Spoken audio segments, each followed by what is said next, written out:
नमस्कार प्रिय छात्राओं, आज हम आपके सामान्य हिंदी प्रश्न पत्र में गद्य भाग की दूसरी कहानी सिकंदर और कौवा पर चर्चा करेंगे।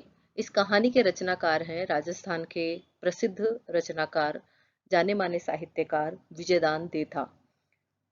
विजयदान देथा की कहानियों का संग्रह है सपन प्रिया। इनकी अनेकों कहानियां इस संग्रह में संकलित हैं। उनका लेखन अन्य रचनाकारों से भिन्न है अपनी भाषा को लेकर। वे मानवीय जीवन और व्यवहार को समझने में अति निपुण रचनाकार रहे हैं और उनकी भाषा शैली एकदम जीवंत और व्यवहारिक है। कृत्रिमता से दूर एक सहज प्रवाह के साथ इनकी कहानियां पाठक को बांधे रखने में सक्षम हैं और इस कहानी को पढ़कर आप इस तथ्य को जान सकेंगे। सपन प्रिया जो इनका कहानी संग्रह है, इसके भूमिका में इन्होंने लिखा भी है कि आकाश गंगा से कोई अजूबा खोजने के बजाय पाँव के नीचे की धरती से कुछ कण बटोरना ज्यादा महत्वपूर्ण लगता है। अर्थात ये भाषा में बिना किसी आवरण के सीधी सपाट तरीके से सहज ढंग से अपने पाठकों से रूबरू होते हैं। और आपको मैं ये भी बताना चाहूंगी कि पहली फिल्म जो बनी है जिसमें मुख्य अभिनेता के रूप में शाहरुख खान और रानी मुखर्जी हैं। शाहरुख खान, रानी मुखर्जी अभिनीत यह फिल्म पहेली नाम से है, जो विजयदान देथा की रचना दुविधा में ही इसकी कहानी है। तो इस तरह से बहुत ही प्रसिद्ध रचनाकार ये रहे हैं और राजस्थान में ही नहीं, साहित्य जगत में बिज्जी के नाम से इन्हें जाना जाता है। सिकंदर और कौवा कहानी पर आज हम चर्चा करने वाले हैं और इस पूरी कहानी आपके सामने पीपीटी के माध्यम से मैं प्रस्तुत कर रही हूँ, जहाँ पे आप पढ़ सकते हैं। अगर आपके पास पुस्तक है तो आप वहां से भी इस कहानी को पढ़ सकते हैं, पीपीटी के माध्यम से भी पढ़ सकते हैं। सिकंदर और कौवा विजयदान देथा की बड़ी चर्चित और प्रसिद्ध कहानी है और जैसा कि मैंने बताया, सपन प्रिया इनका कहानी संग्रह है, उसमें ये संकलित है। इस कहानी के अंतर्गत इसका सार मैं आपको बताने जा रही हूँ। इस कहानी के अंतर्गत विश्व विजेता महान सम्राट सिकंदर की बीमारी का जिक्र किया गया है और साथ ही सिकंदर के अहंकारी और असहिष्णु स्वभाव की चर्चा भी की गई है। अब इसमें प्रश्न है इस कहानी में कि महान कौन है, सिकंदर या कौवा।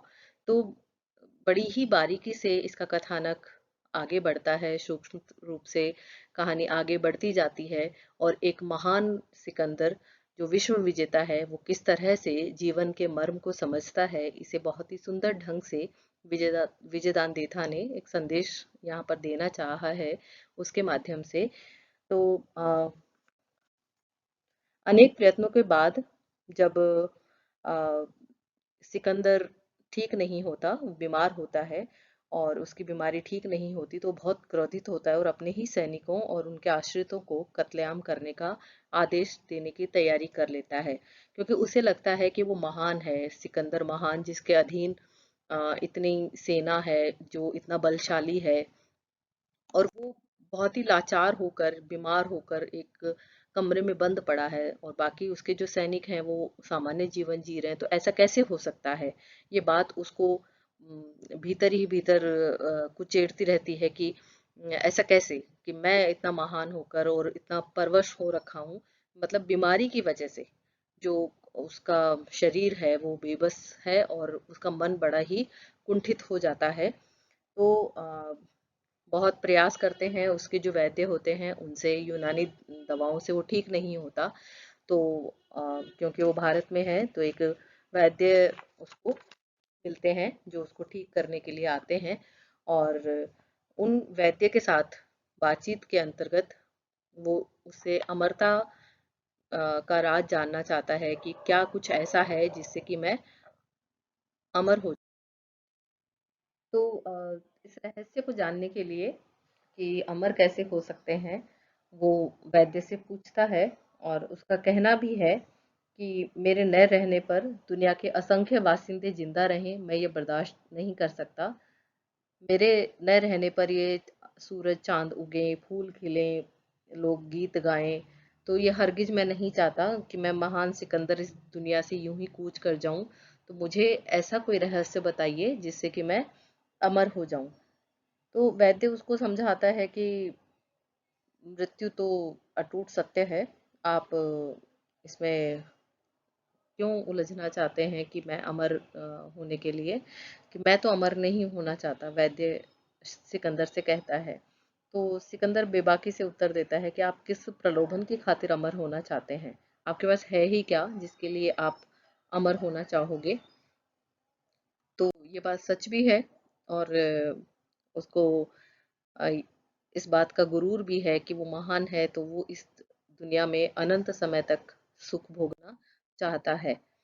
तो सिकंदर की इन सब बातों को सुनकर जो वैद्य है वो थोड़ा विचार करता है, और फिर कहता है कि यदि तुम्हारी ऐसी ही प्रचंड कामना है तो ठीक है, मैं तुम्हें एक उपाय बताऊंगा, लेकिन मेरे सिवाय ये कोई नहीं जानता। वचन दो कि तुम किसी को भी यह नहीं बताओगे। तो सिकंदर बड़ा ही खुश होता है, और उसकी खुशी का कोई ठिकाना नहीं रहता। लेकिन वो कहता है कि ठीक है, मैं किसी को भी नहीं बताऊंगा। तो दार्शनिक मुद्रा में आके वैद्य उसे कहते हैं बड़े ही धीर गंभीर स्वर में कि कामना करता हूँ कि ईश्वर तुम्हें सुमति प्रदान करे। क्या तुम्हें यह भी याद दिलाना पड़ेगा कि अपने जन्म की वेला तुम उतने ही असहाय, निरीह और अशक्त थे जितने कि अन्य शिशु होते हैं। समय पाकर ही तुम धीरे धीरे बड़े हुए हो, जवान हुए हो। समय के साथ ही नश्वर प्राणियों की तरह तुम्हें भी बुढ़ापा निर्बल, निर्वीर्य और जर्जर कर देगा। अकाल मृत्यु की बात छोड़ भी दूं तब भी तुम्हें समझाना चाहूंगा कि मरण के चिर वरदान की वजह से ही जीवन की महिमा है। यह इस कहानी का सार है जो लेखक समझाना चाहता है। एक संदेश है मानव मात्र को कि मरण के चिर वरदान की वजह से ही जीवन की महिमा है। पर तुमने यमराज की जिम्मेवारी हाथ में लेकर हजारों निर्दोष व्यक्तियों का अकाल संहार किया है, फिर भी तुम अमर होना चाहते हो? बोलो क्यों? तो जीवन में पहली बार सिकंदर को लगा कि कोई है जो उससे इस तरह का प्रतिवाद कर रहा है। लेकिन फिर भी क्योंकि उसे लग रहा था कि जो अमर होने का रहस्य है वो यही बता सकता है, इसलिए वो ये सारी बातें सहन करता रहता है। फिर अंततः वो कहता ही है कि नहीं, मुझे तुम इसका राज जो है वो बताओ। तो वैद्य कहता है ध्यान पूर्वक सुनो। सुमेरु पर्वत की पश्चिम दिशा में एक गुफा है, तो वहां तुम्हें जाना पड़ेगा, जिसके मुंह पर एक प्रचंड शिला युगों से रखी हुई है। तो अपने विश्वसनीय जो सैनिक हैं उनसे हटवाकर उस गुफा के अंदर तुम्हें अकेले जाना है। और उस गुफा में जब तुम जाओगे तो तुम्हारे पास कोई अस्त्र शस्त्र नहीं होने चाहिए, क्योंकि तुम पहली बार वहां पर जाने वाले हो, तो ऐसा तुम्हें कुछ मिलेगा नहीं जिसके लिए तुम्हें हथियारों की आवश्यकता पड़े। और लेकिन तुम चलते जाना, और वहां पर तुम्हें एक अद्भुत तलैया जो न कभी खाली होती है न कभी पूरी भरती है वो मिलेगी। वहीं पीपल के पेड़ पर एक कौवा मिलेगा जो हमेशा काव काव करता हुआ चिल्लाता रहता है। इस सृष्टि में फकत वही अमर है जो अपने अमरत्व की प्रतिक्षण उद्घोषणा करता रहता है।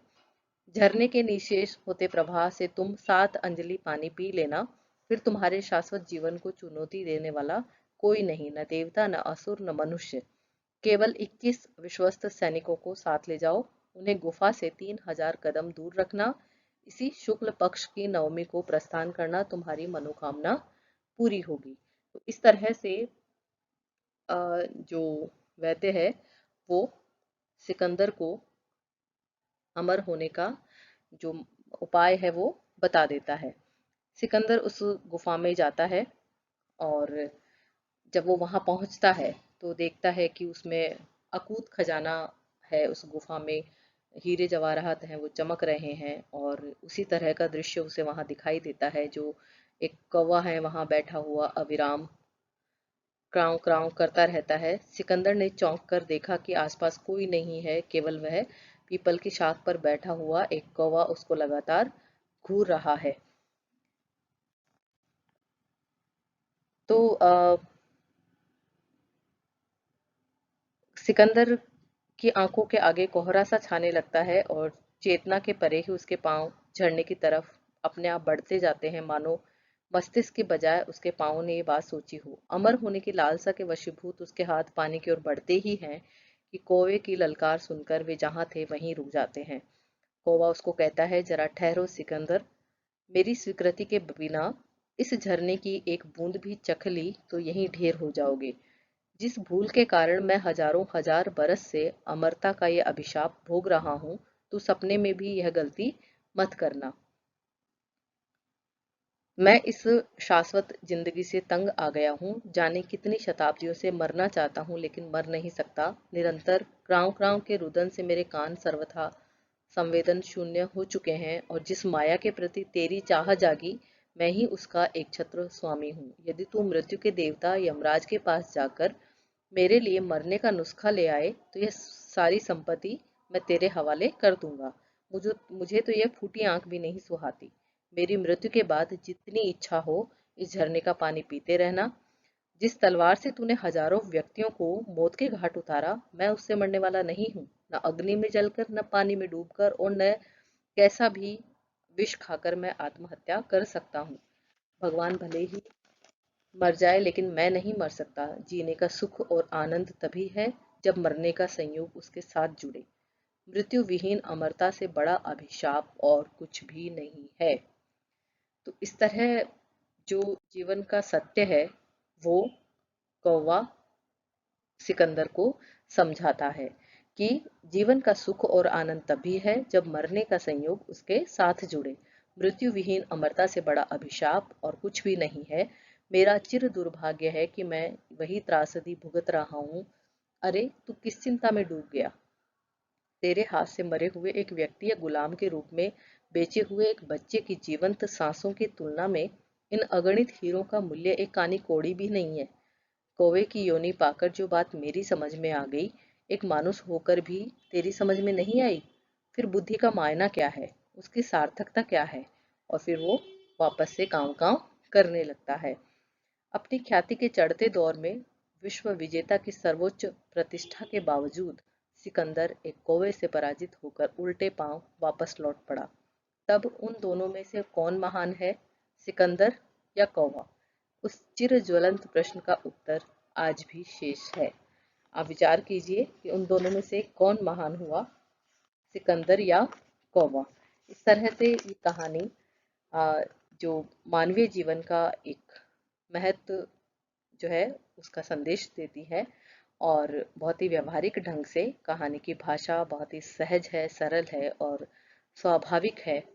आप इस कहानी में रचनाकार का जो उद्देश्य है उस पर अपना प्रश्न तैयार कर सकते हैं और पूरा पाठ अच्छी तरह से पढ़कर आप इसकी व्याख्या के लिए तैयारी कर सकते हैं। आशा है आपको अच्छा लगा होगा। ध्यानपूर्वक पढ़िए एवं इस कहानी को समझिए। धन्यवाद।